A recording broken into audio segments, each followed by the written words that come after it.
오늘은 이혼 소송에서 가장 첨예하게 다뤄지는 재산분할 비율에 대한 오해부터 특유재산 등 재산분할 시 반드시 알아야 할 내용들을 짚어드리겠습니다.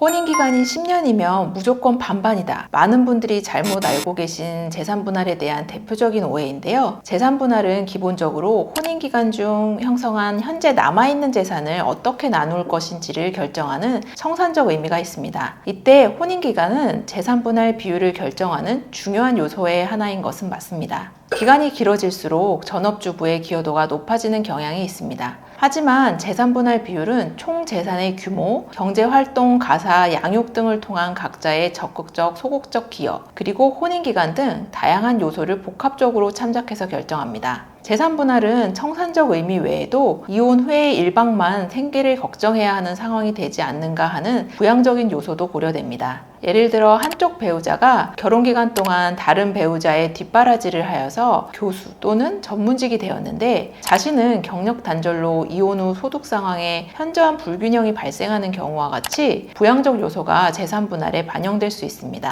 또 누가 아이를 키우게 되느냐에 따라 아이들을 양육하는 사람에게 조금 더 기여도를 높이 인정할 수도 있습니다. 재산분할에 관한 두 번째 오해는 일방이 혼인 전부터 가지고 있던 재산이나 결혼 중 상속 또는 증여받은 재산은 분할이 안 되는 것이라는 오해입니다. 원칙적으로 분할 대상이 아니라고는 하지만 실무상 법원은 일정 기간이 지나면 그 투기재산이 유지되고 증식된 데에 상대방의 기여가 있다고 보고 대부분 분할 대상에 포함합니다. 다만 이때 그 재산을 가져온 소유자의 기여도를 높게 인정해서 실질적인 형평성을 도모하고 있습니다. 따라서 지금부터 말씀드릴 5가지 사유가 있다면 결혼기간이 길어도 기여도가 다르게 인정될 수 있습니다. 첫 번째로 일방 배우자가 혼인 전부터 부동산을 소유한 경우와 두 번째로 혼인 전 또는 혼인 중 일방 배우자가 부모로부터 상당한 재산을 상속 또는 증여받은 경우 이 두 가지가 대표적인 특유재산 사례로서 분할 대상에 포함되더라도 소유자의 기여도가 높게 인정되는 근거가 됩니다.